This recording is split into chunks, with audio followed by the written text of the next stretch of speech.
يا أيها الذين آمنوا اتقوا الله حق تقاته ولا تموتن إلا وأنتم مسلمون. يا أيها الناس اتقوا ربكم الذي خلقكم من نفس واحدة وخلق منها زوجها وبث منهما رجالا كثيرا ونساء واتقوا الله الذي تساءلون به والأرحام إن الله كان عليكم رقيبا. يا أيها الذين آمنوا اتقوا الله وقولوا قولا سديدا يصلح لكم أعمالكم ويغفر لكم ذنوبكم ومن يطع الله ورسوله فقد فاز فوزا عظيما. اللهم صل على محمد وعلى آل محمد كما صليت على إبراهيم وعلى آل إبراهيم إنك حميد مجيد. اللهم بارك على محمد وعلى آل محمد كما باركت على إبراهيم وعلى آل إبراهيم إنك حميد مجيد. رب اشرح لي صدري ويسر لي أمري واحلل عقدة من لساني يفقه قولي.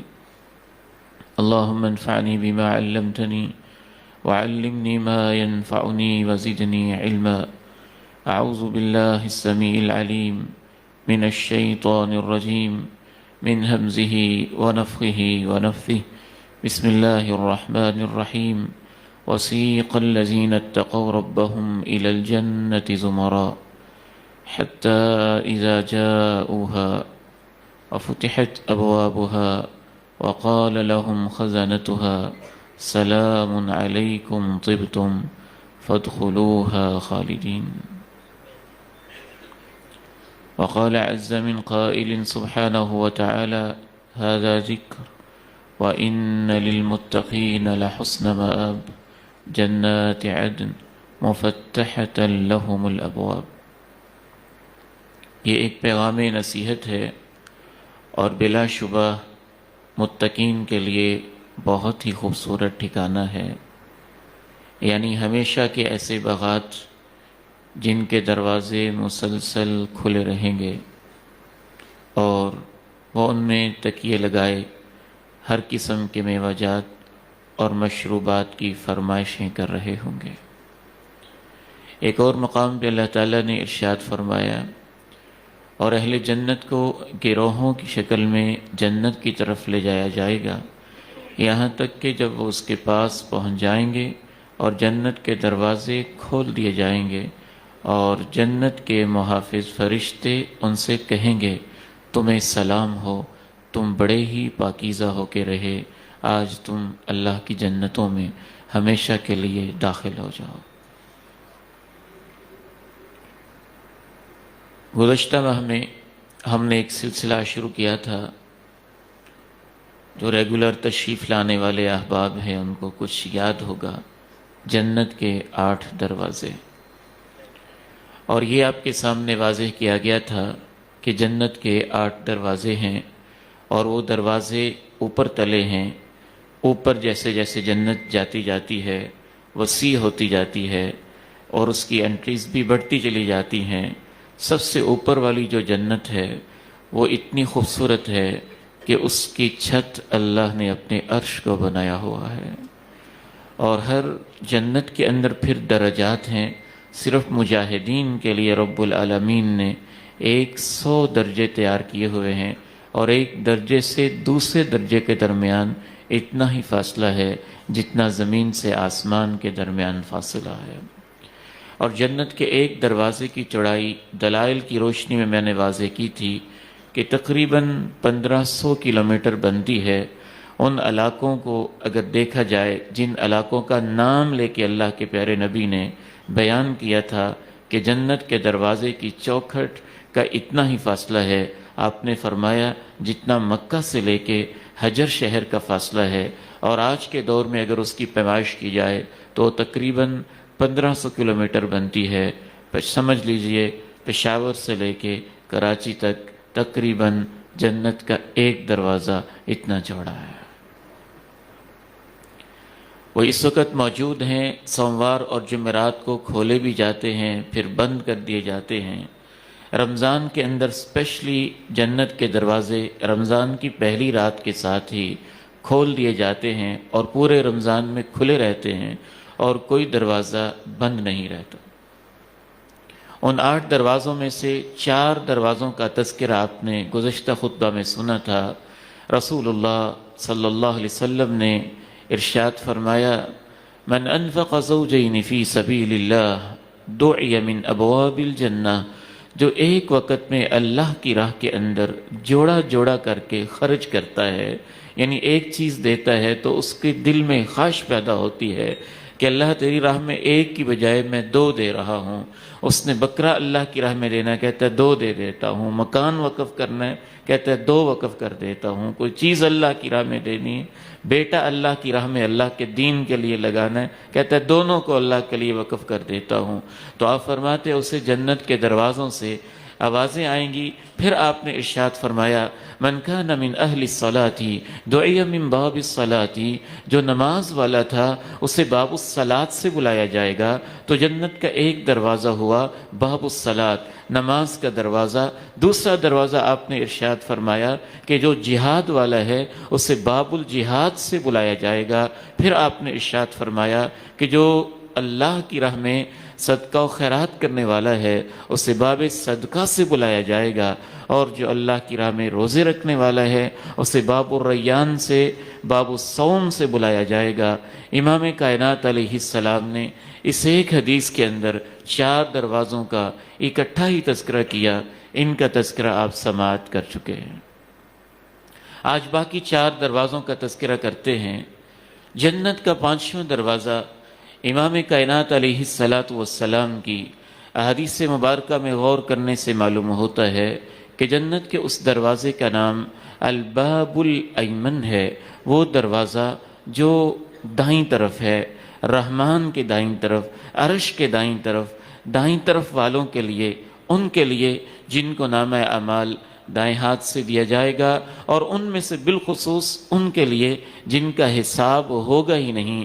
رسول اللہ صلی اللہ علیہ وسلم ارشاد فرماتے ہیں، ایک طویل حدیث شفاعت ہے، صحیح بخاری مسلم کتب احادیث میں کثرت کے ساتھ محدثین نے اسے روایت کیا ہے کہ قیامت کے دن لوگ جناب آدم کے پاس جائیں گے، پھر جناب نوح کے پاس جائیں گے، جناب ابراہیم کے پاس جائیں گے، جناب موسیٰ و عیسیٰ کے پاس جائیں گے، آخر میں امام کائنات علیہ السلام کے پاس حاضر ہوں گے کہ آپ اللہ سے شفاعت کر دیجئے، ہمارا حساب شروع ہو جائے۔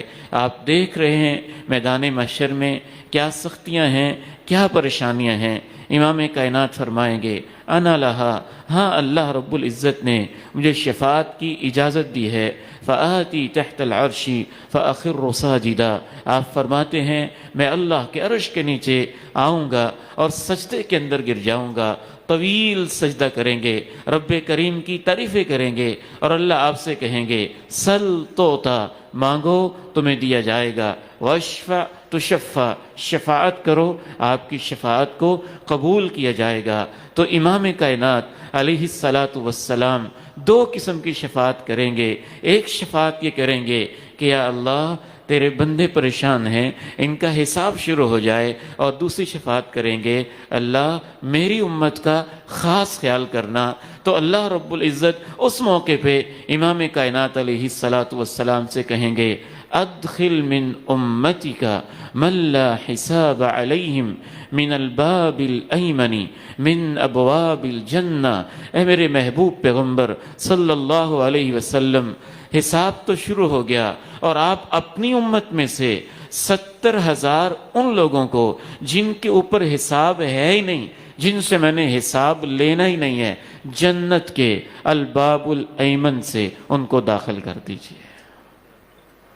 تو اس حدیث سے پتہ چلا کہ جنت کا ایک دروازہ ہے جس کو الباب الایمن کہا جاتا ہے، اور اس دروازے سے سب سے پہلے لوگ داخل ہو جائیں گے، اور وہ لوگ داخل ہوں گے میدان محشر میں جن کا حساب نہیں ہونا ہے، ان کی نیکیاں اتنی ہیں، اللہ سے تعلق اتنا ہے، رب تعالیٰ کے ساتھ اللہ کے ساتھ انہوں نے لو ایسی لگائی ہے، محبت ایسی استوار کی ہے اور رشتہ ایسا قائم کیا ہے کہ اللہ رب العزت کو ان کا حساب گوارا ہی نہیں ہے اور بغیر حساب کے ان کو جنت میں داخل کیا جائے گا۔ ایک دوسری حدیث سے معلوم ہوتا ہے کہ 70,000 لوگ ہوں گے۔ ایک اور روایت کو ملایا جائے تو وہ 70,000 لوگ ایسے نورانی چہرے والے ہوں گے، وجوہہم کالقمر لیلۃ البدر، 14ویں کی رات کی طرح، چاند کی طرح ان کے چہرے چمک رہے ہوں گے۔ ایک اور روایت سے بھی پتہ چلتا ہے کہ ہاتھوں میں ہاتھ ڈالے، باہوں میں باہیں ڈالے، محبت کے ساتھ وہ جنت کے اندر داخل ہوں گے۔ ایک اور لفظ سے بھی پتہ چلتا ہے کہ بغیر کسی آگے پیچھے لائن کے اکٹھے ہی داخل ہوں گے۔ ادھر سے پہلا بندہ اور ادھر سے 70,000واں بھی داخل ہو چکا ہوگا۔ امام کائنات نے رب کریم علیہ السلام سے، رب کریم سے امام کائنات علیہ السلام نے گزارش کی کہ یا اللہ اور اضافہ کر دے ان لوگوں میں جن کو بغیر حساب کے جنت میں داخل کیا جائے گا۔ تو اللہ تعالیٰ فرمائیں گے ہر 1000 کے ساتھ 70,000 اور بغیر حساب کے جنت میں داخل کر دیے جائیں۔ تو یہ الباب الایمن ہے جن سے یہ لوگ جائیں گے۔ اور اس حدیث کے اندر یہ وضاحت بھی کی اللہ تعالیٰ نے کہ یہ اس دروازے سے جائیں گے، اگر کسی اور سے جانا چاہیں تو ان کے لیے سارے ہی کھلے ہیں، ان کے لیے سارے ہی کھلے ہوئے۔ تو اس سے یہ پتہ چلتا ہے کہ جنت کے دروازے بعض لوگ ایسے بھی ہوں گے ان کے پروٹوکول اور عزت کے لیے 8 دروازے ہی جنت سے کھلے ہوں گے، اگرچہ داخل انہوں نے ایک ہی دروازے سے ہونا ہے، لیکن یہ ان کی آنر، یہ ان کی عزت، یہ ان کے لیے اعزاز ہوگا کہ ان کے لیے 8 دروازے کھول دیے جائیں گے۔ اس جنت کا جو 5واں دروازہ ہے، ہمارے خطبات جمعہ کی ترتیب کے حوالے سے ترتیب کسی حدیث میں مذکور نہیں ہے، یہ آپ کی آسانی کے لیے ایک ترتیب کے ساتھ میں آپ کے سامنے عرض کر رہا ہوں۔ ان 4 دروازوں کی ترتیب حدیث میں آئی، باقی مختلف احادیث میں مختلف طریقوں سے تذکرہ آیا ہے۔ اس کو الباب الایمن بھی کہا جاتا ہے، اور بعض علماء نے احادیث کی روشنی میں اسے باب التوکل بھی کہا ہے، اور بعض علماء نے اسے باب المتوکلین بھی کہا ہے۔ مطلب یہ ہے کہ اس دروازے سے وہ لوگ جائیں گے جن کا اللہ پہ توکل بڑا مضبوط تھا۔ اور یہ جو 70,000 بغیر حساب کے جائیں گے، ان کی بھی بنیادی کوالٹی یہ ہوگی کہ ان کا اللہ پہ توکل بہت تھا۔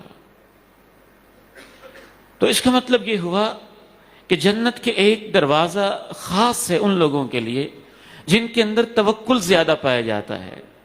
حافظ ابن حجر رحمہ اللہ نے، دیگر شارحین حدیث نے ایک بڑا عظیم نقطہ بھی بیان کیا کہ ساری نیکیاں کسی کے اندر جمع ہو جائیں یہ کم ہی لوگوں کو نصیب ہوتا ہے۔ تو نماز تو سارے ہی پڑھتے ہوں گے، زکوٰۃ بھی سارے ہی دیتے ہوں گے، جہاد کا جذبہ بھی سب کے اندر ہوگا، تو یہ خاص دروازہ اس کے لیے ہوگا جس کے اندر وہ والی نیکی، اس کا پہلو زیادہ پایا جاتا ہے۔ کوئی نماز کا زیادہ شوق رکھتا ہے، کوئی اللہ کی راہ میں خرچ کا زیادہ شوق رکھتا ہے، کوئی نفلی روزوں کا زیادہ شوق رکھتا ہے۔ اسی طرح سے کسی کے اندر توکل کا پہلو بہت غالب ہے اور اللہ نے کمال درجے کا رکھا ہوا ہے، تو اس کے لیے وہ والا دروازہ ہوگا۔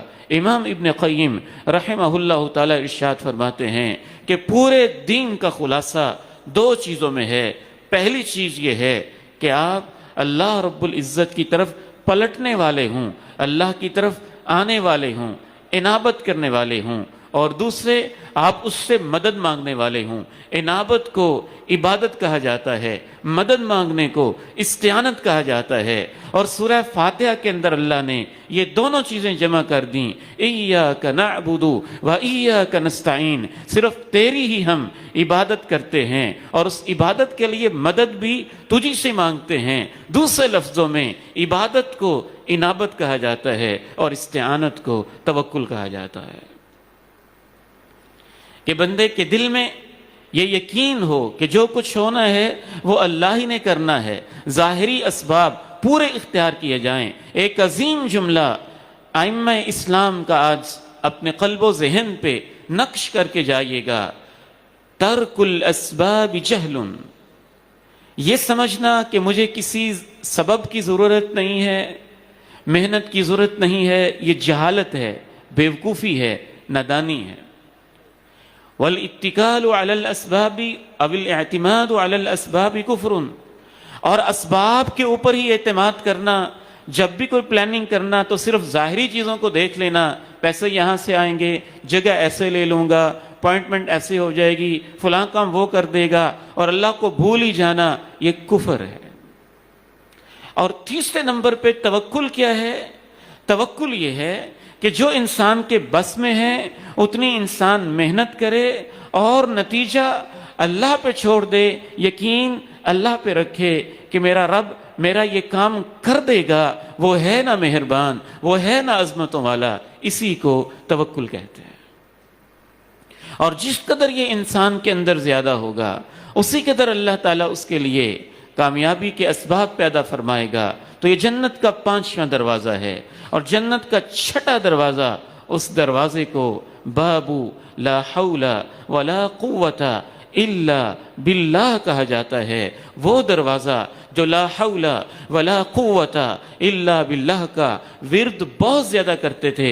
حافظ ابن حجر رحمہ اللہ نے فتح الباری میں اشارہ کیا کہ خصوصاً یہ ذکر، اور اس دروازے کو انہوں نے کہا کہ باب الذکر بھی کہا جا سکتا ہے، کہ جو لوگ اللہ کا ذکر کثرت سے کرتے تھے، اور خصوصاً اس ذکر میں سے لا حول ولا قوت الا باللہ، اس کا ذکر کثرت سے کرتے تھے۔ ایک صحابی رسول ہیں، قدم مبارک کے ساتھ آپ ان کو اشارہ کرتے ہیں، پھر ان سے پوچھتے ہیں کہ میں تمہیں جنت کے ایک دروازوں میں سے ایک دروازے کے بارے میں نہ بتاؤں؟ تو وہ عرض کرتے ہیں کیوں نہیں، آپ بتا دیجئے۔ تو آپ فرماتے ہیں لا حول ولا قوت الا باللہ۔ ایک اور حدیث میں آپ فرماتے ہیں کیا میں تمہیں عرش کے نیچے خزانوں میں سے ایک خزانے کے بارے میں نہ بتاؤں؟ امام ابن قیم فرماتے ہیں کہ خزانہ بالعموم چھپا ہوتا ہے، لوگوں کو پتہ نہیں ہوتا، لیکن اس کے اندر بہت قیمتی چیزیں ہوتی ہیں۔ تو آپ نے فرمایا کہ تمہیں عرش کے نیچے خزانوں میں سے ایک خزانے کے بارے میں نہ بتاؤں؟ صحابی نے کہا کیوں نہیں؟ تو آپ نے فرمایا لا حول ولا قوت الا باللہ، لا حول ولا قوت الا باللہ۔ گویا یہ ایسا وظیفہ ہے کہ اس کے اندر بہت سارے خزانے چھپے ہوئے ہیں، لیکن اکثر لوگ اس سے واقف نہیں۔ اس کا معنی کیا ہے؟ مختصر وقت میں اس کی طرف میں بہت گہرا اشارہ کروں گا جو امام ابن قیم رحمہ اللہ نے بیان کیا ہے، وگرنہ تو لا حول ولا قوت الا باللہ کا تقاضا ہے کہ اسے ایک مستقل باقاعدہ کھول کے سمجھا جائے۔ امام ابن قیم رحمہ اللہ فرماتے ہیں حول کا معنی ہوتا ہے تحول، چینج، حرکت۔ اس کا معنی اسے عربی زبان میں حول کہتے ہیں۔ لا حول کوئی حرکت، کوئی چینج، کوئی تبدیلی ممکن نہیں، ولا قوت اور اس حرکت کے لیے جو طاقت چاہیے وہ بھی نہیں ہے، الا باللہ اے اللہ مگر تیری توفیق سے۔ اتنا عظیم جملہ ہے کہ کھولیں تو پوری کائنات اس میں سما جاتی ہے۔ لا حول ولا قوت الا باللہ، عالم بالا بھی حرکت کے ساتھ زندہ ہے، اور عالم اسفل بھی حرکت کے ساتھ زندہ ہے۔ اوپر کی کائنات میں بھی حرکت ہی میں زندگی ہے، نیچے کی کائنات میں بھی حرکت ہی میں زندگی ہے۔ ایک ننھا سا بیج جو آپ زمین کے اندر بوتے ہیں اس کے اندر حرکت ہی ہوتی ہے، تو کومپل نکالتا ہے، کومپل کو حرکت ملتی ہے تو ایک تنا بنتی ہے، تنا کو حرکت ملتی ہے تو پھر وہ شاخوں میں بڑھتا ہے، شاخوں کو حرکت ملتی ہے۔ یعنی چینج اور حرکت حول کے اندر یہ معنی پایا جاتا ہے۔ تو اس کے اوپر پھل لگتے ہیں، پھر اس کے اندر مزید چینج آتی ہے تو اس کے اندر ذائقے بنتے ہیں۔ گلاب کا بیج یا اس کی کلی جب پھوٹتی ہے تو اس کا پہلا مرحلہ حرکت ہی سے ہوتا ہے، پھر اس کے اندر مسلسل ایک چینج آتی رہتی ہے، حتیٰ کہ گلاب کی پتیاں بنتی ہیں، رنگ بنتے ہیں، خوشبو اس کے اندر بھری جاتی ہے۔ لا حول، یہ ساری چینج ممکن نہیں ہے جب تک اللہ نہ چاہے۔ پوری کائنات چینج کے اوپر، حرکت کے اوپر کھڑی ہوئی ہے، اور لا حول تحول سے ہے، ایک حالت سے دوسری حالت میں بدلنا، ایک جگہ سے دوسری جگہ میں جانا، ایک کیفیت سے دوسری کیفیت میں جانا۔ آپ میرے اوپر اپنے اوپر، اپنی ذات کے اوپر اس کو چند لمحوں میں دل کی گہرائیوں کے ساتھ اپلائی کریں۔ میں اور آپ ماں کے پیٹ میں ایک نطفہ تھے، پانی کا بوند تھے، پانی کی اس بوند کو حرکت ملی، موومنٹ ملی، اس کی کیفیت کا اللہ نے فیصلہ کیا بدلا جائے، خون کا لوتھڑا بنا، خون کے لوتھڑے سے پھر ایک گوشت پوست کا وجود بنا، اس گوشت پوست کے وجود سے ہڈیاں بنی، ہڈیوں کے اوپر گوشت چڑھا، انگلیاں بنی، یہ حول ہے، پورے بنے، یہ حول ہے، لکیریں بنی، یہ ایک اور چینج، ایک اور کیفیت ہے، آنکھیں بنی، پلکیں بنی، بھویں بنی، لا حول، یہ ساری چینج، یہ ساری تبدیلیاں، یہ ساری حرکتیں، یہ ساری کیفیت کے اندر ارتقاء ممکن نہیں ہے الا باللہ، مگر اللہ کی توفیق سے، مگر اللہ کے فضل سے، مگر اللہ کی رحمت سے۔ یہ اللہ کا فقیر بندہ، محتاج و مسکین بندہ عبید الرحمن آپ کے سامنے کھڑا ہے، آپ تشریف فرما ہیں۔ اس دن کے اندر ایک دن میں ہم کم و بیش تقریباً 20,000 مرتبہ اپنی آنکھوں کو کھولتے ہیں، آنکھوں کو بند کرتے ہیں، یہ بلنک کرتی ہیں۔ ایک دفعہ کی بلنک کے اندر پتہ نہیں کیسے اللہ تعالیٰ اس کو لبریکیشن دیتا ہے، وگرنہ ہماری آنکھیں خشک ہو جائیں ایک دفعہ کے بلنک میں کتنا یہ آکسیجن اندر لے کے جاتی ہیں، وگرنہ یہ بالکل ڈرائی ہو جائیں ایک دفعہ کے بلنک میں کیسے یہ دماغ کو میسج بھیجتی ہیں۔ یہ حرکت لا حول، اے اللہ ممکن نہیں ہے جب تک تو نہ چاہے۔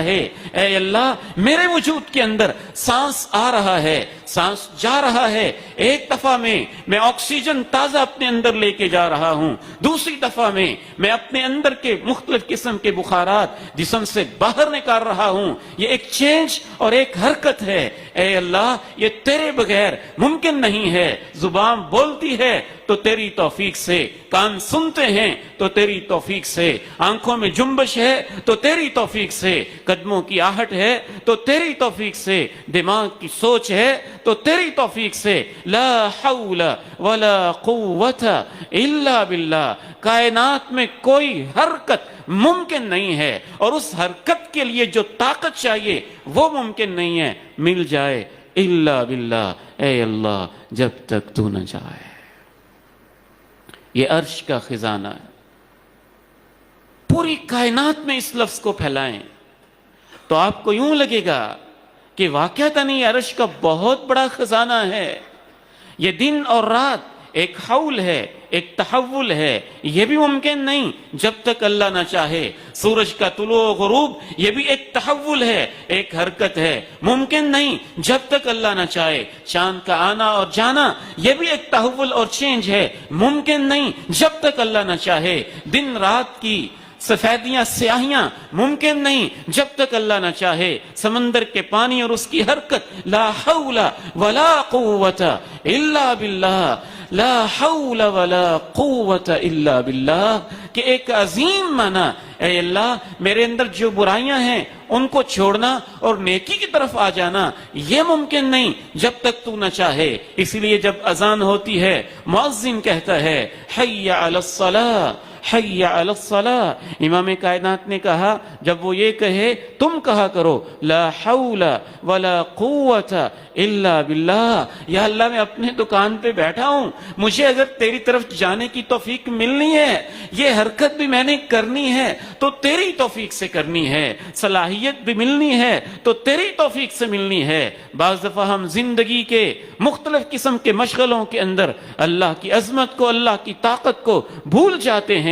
لا حول ولا قوت الا باللہ ایک ریمائنڈر ہے جو ہمیں یاد کرواتا ہے کہ تم تو اتنے کمزور ہو، رب کریم اگر چاہے تو عین اس وقت جب ہم یہاں بیٹھے ہوئے ہیں ہماری حرکت بند ہو جائے تو ہم کس قابل رہیں گے؟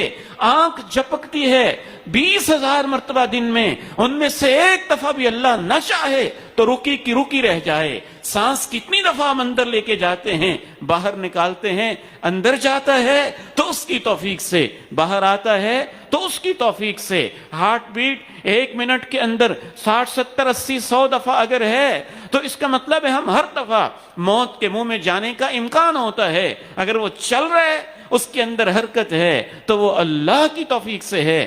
اگر کسی کو یقین نہیں آتا تو ہسپتال کے مریضوں کو دیکھ لے اور اور وارڈ کے اندر پڑے ہوئے ان غریبوں کو دیکھ لے جن کی زندگی کی سب سے بڑی خواہش اس وقت یہ ہے کہ ایک دفعہ ہم اپنی مرضی سے واش روم میں چلے جائیں، بیٹھ ہی جائیں، ٹانگ کو حرکت ہی دے لیں، ایک لفظ ہی اپنے پیارے سے بول لیں، ہم کچھ کہہ ہی لیں، ہم اپنی جگہ پہ بیٹھنے کے قابل ہی ہو جائیں۔ لا حول ولا قوت الا باللہ۔ بندہ مومن یہ کلمہ کہہ کے اپنا سب کچھ اللہ کے سپرد کر دیتا ہے، اس میں ایک تواضع آتی ہے، انکساری آتی ہے، عاجزی آتی ہے، وہ سب کچھ کر کے بھی کہتا ہے جان دی ہوئی اسی کی تھی، حق تو یہ ہے کہ حق ادا نہ ہوا تو جنت کا یہ ایک پورا دروازہ ہے۔ لا حول ولا قوت الا باللہ۔ انسان کو اس پہ یقین ہو جائے اور اس کلمے کے اوپر پوری طرح اس کا اعتماد ہو جائے۔ رسول اللہ صلی اللہ علیہ وسلم ارشاد فرماتے ہیں جو لا حول ولا قوت الا باللہ پڑھتا ہے فقد اسلم واستسلم، وہ اپنے آپ کو اللہ کے حوالے کر دیتا ہے اور اس کے سارے معاملات اللہ کے سپرد ہو جاتے ہیں، وہ اللہ کی فرما برداری میں آ جاتا ہے۔ رسول اللہ صلی اللہ علیہ وسلم ارشاد فرماتے ہیں اکثروا من لا حول ولا قوت الا باللہ، لا حول ولا قوت الا باللہ بہت زیادہ کہتے رہا کرو۔ رسول اللہ صلی اللہ علیہ وسلم ارشاد فرماتے ہیں معراج کی رات جب میں سیر پہ گیا، ابراہیم سے ملاقات ہوئی، ابراہیم نے کہا اے میرے بیٹے اپنی امت کو میرا سلام کہنا اور اپنی امت کو پیغام دینا کہ جنت ایک بیاباں ہے اور اس کے اندر ہریالی ذکر سے آنی ہے، اور اپنی امت کو کہنا سبحان اللہ الحمدللہ لا الہ الا اللہ اللہ اکبر پڑھتے رہیں، اور ایک روایت میں اضافہ ہے لا حول ولا قوت الا باللہ پڑھتے رہیں، اپنی امت کو یہ پیغام دینا۔ امام ابن قیم رحمہ اللہ ارشاد فرماتے ہیں دشمنوں کا مقابلہ کرنے کے لیے جو لا حول ولا قوت الا باللہ کے اندر تاثیر ہے وہ کسی اور کلمے میں نہیں پائی جاتی۔ زندگی کی ٹینشن اور پریشانیوں کو کمپیٹ کرنے کے لیے جو اس کے اندر اللہ نے تاثیر رکھی ہے وہ کسی اور وظیفے کے اندر نہیں پائی جاتی۔ ہمارا یہ مسئلہ ہے کہ ہم تھک جاتے ہیں، اس لیے رسول اللہ صلی اللہ علیہ وسلم نے اشارہ کیا اکثرو، بہت زیادہ پڑھو، بہت زیادہ پڑھو۔ ویسے تو ہم اتنی محنت کر لیتے ہیں جب ہمیں زمین سے پانی نکالنا ہو 50 فٹ تک نیچے جاتے ہیں، پانی نہیں آتا، بور والے سے کہتے ہیں آ جائے گا پانی، بس 100 فٹ کر دیں، 100 فٹ پہ نہیں آتا، ہم کہتے ہیں 150 فٹ کر دیں، 150 فٹ پہ نہیں آتا، کہتے ہیں 200 فٹ کر دیں، 250 فٹ کر دیں، تو اللہ کے نبی نے اشارہ کیا اکثرو، زیادہ پڑھو، لا حول ولا قوت الا باللہ۔ آپ کو پریشانی ہے، مسئلہ حل نہیں ہوا، آپ 100 دفعہ پڑھ رہے ہیں، 200 دفعہ کر دیں، مسئلہ حل نہیں ہوا، 500 دفعہ کر دیں، مسئلہ حل نہیں ہوا، 1000 دفعہ کر دیں، مسئلہ حل نہیں ہوا، اکثرو، زیادہ کر دو، لا حول ولا قوت الا باللہ، مسئلے بھی حل ہوتے رہیں گے اور جنت کا دروازہ بھی کھلتا رہے گا۔ تو جنت کا 5واں دروازہ میں نے عرض کیا الباب الایمن ہے، الباب الایمن باب التوکل، باب المتوکلین ہے، اور جنت کا 6واں دروازہ لا حول ولا قوت الا باللہ ہے، اور جنت کا 7واں دروازہ رسول اللہ صلی اللہ علیہ وسلم نے ارشاد فرمایا الوالد اوسط ابواب الجنہ، جنت کا سب سے خوبصورت، سب سے قیمتی، سب سے سینٹرل اور مرکزی دروازہ اس کا نام ہے باب الوالد۔ باب الوالد، عربی زبان میں الوالد کا لفظ ماں پر بھی بولا جاتا ہے، باپ پر بھی بولا جاتا ہے۔ جو آپ کی پیدائش کا ذریعہ بنا ہے یہ لفظ ولادت سے ہے، ماں بھی ذریعہ بنتی ہے اور ماں بھی ذریعہ بنتی ہے۔ جب اکیلا لفظ بولا جائے اس میں ماں باپ دونوں ہی آ جاتے ہیں، تو امام کائنات علیہ السلام نے جنت کا جو 7واں دروازہ بتایا وہ باب الوالد ہے۔ میں اپنے نوجوان بیٹوں سے کہنا چاہتا ہوں والدین کا احترام، والدین کی عزت، والدین کی رسپیکٹ، والدین کا خیال، ان کی فیلنگز کا خیال، ان کے احساسات کا خیال، خصوصاً جب وہ بڑھاپے کو پہنچ جائیں، یہ جنت کا سب سے قیمتی اور سب سے عمدہ اور سب سے خوبصورت دروازہ ہے۔ اسلام آباد کے ہمارے ایک دوست مجھے بتانے لگے کہ اسلام آباد میں کنال دو کنال، چار کنال کی کوٹھیاں خالی پڑی ہوئی ہیں، اس میں ایک بزرگ رہتا ہے یا ایک بوڑھی ماں رہتی ہے اور ان کے بیٹے بیرون ملک جاب پہ اپنے اپنے کاموں میں مصروف ہیں۔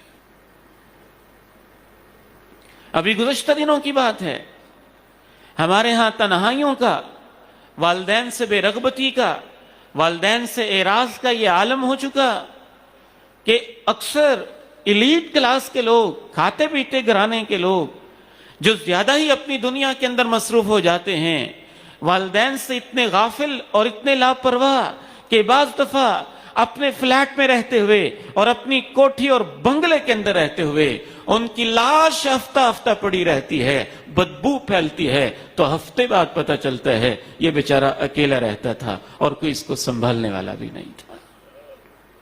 باب الوالد، جنت کا یہ دروازہ والدین کے نام کے ساتھ مخصوص ہے۔ وَقَضَىٰ رَبُّكَ أَلَّا تَعْبُدُوا إِلَّا إِيَّاهُ، ایک آیت میں اللہ نے والدین کے 7 حقوق بیان کیے ہیں، صرف ان کی طرف سرسری اشارہ کرنا چاہوں گا۔ وَقَضَىٰ رَبُّكَ أَلَّا تَعْبُدُوا إِلَّا إِيَّاهُ وَبِالْوَالِدَيْنِ إِحْسَانًا، تیرے رب کا یہ فیصلہ ہے کہ اس کے سوا کسی کی عبادت نہیں کرنی اور والدین کے ساتھ بہت اچھا سلوک کرنا ہے۔ پہلا اشارہ یہ پایا جاتا ہے کہ اللہ نے اپنے حق کے بعد والدین کا حق بیان کیا ہے۔ پتہ یہ چلتا ہے لا الہ الا اللہ کے بعد سب سے بڑی نیکی والدین کی خدمت ہے، اور یہ اتنی بڑی نیکی ہے، ایک شخص آتا ہے اللہ کے پیغمبر کی خدمت میں، میں اپنے والدین کو روتا ہوا چھوڑ کے آ گیا ہوں، آپ کی قیادت میں جہاد کے لیے اپنی جان دینے کے لیے وہ رو رہے تھے اور میں آپ کے پاس آ گیا ہوں۔ امام کائنات فرماتے ہیں ارجع فاضحکہما کما ابکیتہما، تیرا میرے پاس آنا مجھے منظور نہیں ہے، واپس چلے جاؤ اور اپنے والدین کو ویسے ہنساؤ جیسے رلا کے آئے ہو۔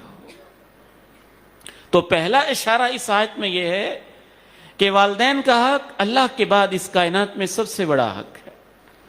اللہ اور اللہ کے رسول کے حق کے بعد سب سے مقدم حق حقوق العباد میں والدین کا حق ہے، اور اسی آیت کے اندر یہ بھی اشارہ پایا جاتا ہے کہ نیکیوں میں سب سے بڑی نیکی توحید کے بعد حقوق العباد میں سب سے بڑی نیکی البر بالوالدین ہے، والدین کے ساتھ اس نے سلوک ہے۔ اور اسی آیت میں یہ بھی اشارہ پایا جاتا ہے کہ جس طرح گناہوں میں سب سے بڑا گناہ شرک ہے، اسی طرح حقوق العباد میں گناہوں میں سب سے بڑا گناہ والدین کو پریشان کرنا اور والدین کو ستانا ہے۔ اس سے بڑا بد نصیب کوئی نہیں ہے جس کے والدین زندہ ہوں اور بڑھاپے میں ہوں اور وہ اپنی زندگی میں مصروف، اپنے کاروبار میں، اپنے بزنس میں، اپنے معاملات میں۔ ہم یہ نہیں کہتے کہ آپ بزنس نہ کریں، وہ ایک ضرورت ہے، حتیٰ کہ والدین کی خدمت کے لیے بھی ضرورت ہے، لیکن اتنا مست ہو جانا، اتنا غافل ہو جانا اپنے بزنس اور کاروبار کے اندر کہ والدین کے لیے انسان کے پاس وقت ہی نہ بچے۔ میں تو یہاں تک آپ سے عرض کرنا چاہوں گا کہ آپ کا کوئی دن ایسا نہیں ہونا چاہیے اور آپ کی کوئی رات ایسی نہیں ہونی چاہیے جس دن میں اور رات میں آپ نے اپنے والدین کے پاس حاضری نہ دی ہو۔ اگر آپ فزیکلی نہیں جا سکتے، فون پہ پوچھ لیں کیا حال ہے، خیریت سے ہیں، دن کیسا گزرا ہے، رات کیسی گزر رہی ہے، میرے لائق کوئی خدمت ہے، کوئی حکم ہے۔ امام کائنات نے منبر پہ کھڑے ہو کے اگر بد دعا دی ہے تو والدین کے گستاخ کو دی ہے، اور آپ نے نہیں دی بلکہ جبریل امین نے دی ہے، اور آپ نے اس پہ آمین کہا ہے۔ ذلیل ہو جائے وہ شخص جس نے اپنی زندگی میں دونوں کو یا والدین میں سے کسی ایک کو بڑھاپے میں پایا اور پھر بھی وہ جنت میں داخل نہ ہو سکا۔ جبریل کہتے ہیں میری بد دعا ہے ذلیل ہو جائے، امام کائنات کہتے ہیں میں بھی کہتا ہوں ذلیل ہو جائے، آمین۔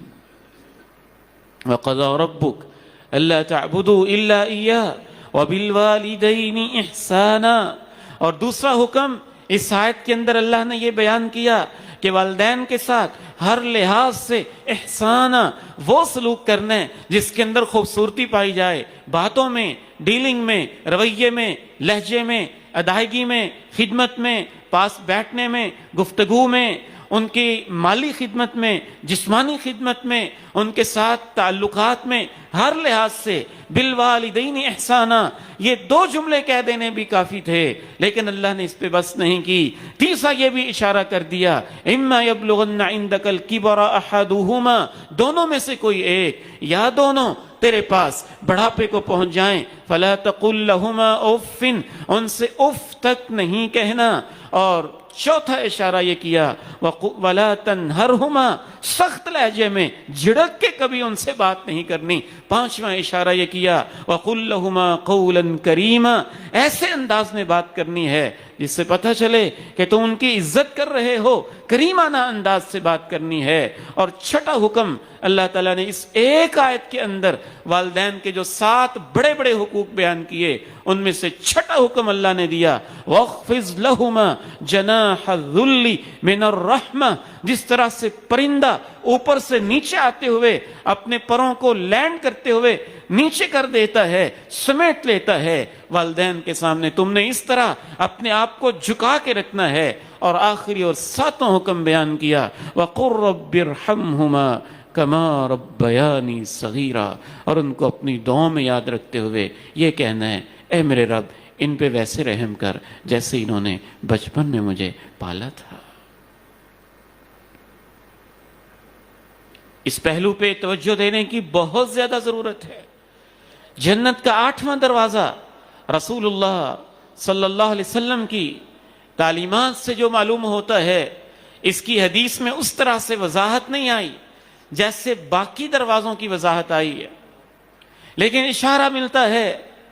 اور بعض اہل علم نے لکھا ہے کہ اس 8ویں دروازے کا نام باب التوبہ ہے. باب التوبہ، توبہ کا دروازہ.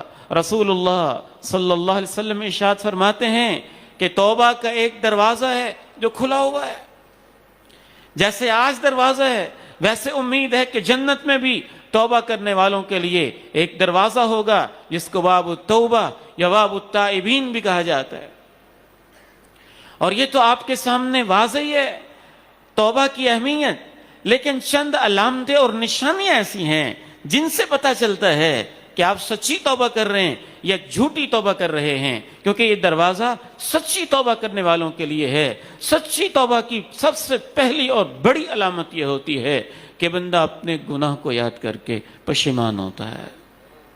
اس کو غم سا لگتا ہے کہ مجھ سے کیا ہوتا رہا اور میں کیا کرتا رہا. دوسری علامت، اس کو فوراً چھوڑ دیتا ہے. تیسری نشانی، اللہ سے وعدہ کرتا ہے کہ اللہ میں دوبارہ نہیں کروں گا. چوتھی علامت، صرف اللہ کی خاطر چھوڑتا ہے، اس وجہ سے نہیں کہ اب ہوتا نہیں. اگر ایک شخص پوری زندگی بدکاری کرتا رہا، اب 60 سال کی عمر ہو گئی ہے، اب اس سے گناہ ہوتا نہیں، 70 سال کی عمر ہو گئی ہے، گناہ ہوتا نہیں، اس وجہ سے اس نے چھوڑ دیا، تو اس کو توبہ نہیں کہا جائے گا. یہ تو اس کی مجبوری ہے، کمزوری ہے کہ اب اس سے ہوتا نہیں. ایک آدمی کسی کی دکان سے چوری کرتا رہا، اب اس نے کیمرہ لگا لیا، اب اس کو موقع ہی نہیں ملتا چوری کا، تو اس سے توبہ نہیں کہا جائے گا. باقاعدہ شعوری ایک عمل ہے توبہ کہ اللہ کی خاطر، اللہ سے ڈرتے ہوئے، قیامت سے ڈرتے ہوئے، صرف اللہ کی رضا کی خاطر اس گناہ کو چھوڑنا، یہ اس کی ایک چوتھی علامت ہے. اور پھر 5ویں علامت، اللہ سے یہ وعدہ کرنا کہ اللہ آئندہ پوری زندگی میں اس گناہ کی طرف واپس نہیں پلٹوں گا. اور 6ٹھی علامت یہ ہوتی ہے کہ اس کے بعد اس کی زندگی میں ایک چینج آتی ہے، پتہ چلتا ہے کہ اس نے توبہ کی ہے. اور 7ویں علامت سچی توبہ کی یہ ہوتی ہے کہ اپنی کمپنی کو بھی، اپنے ماحول کو بھی بدل لیتا ہے.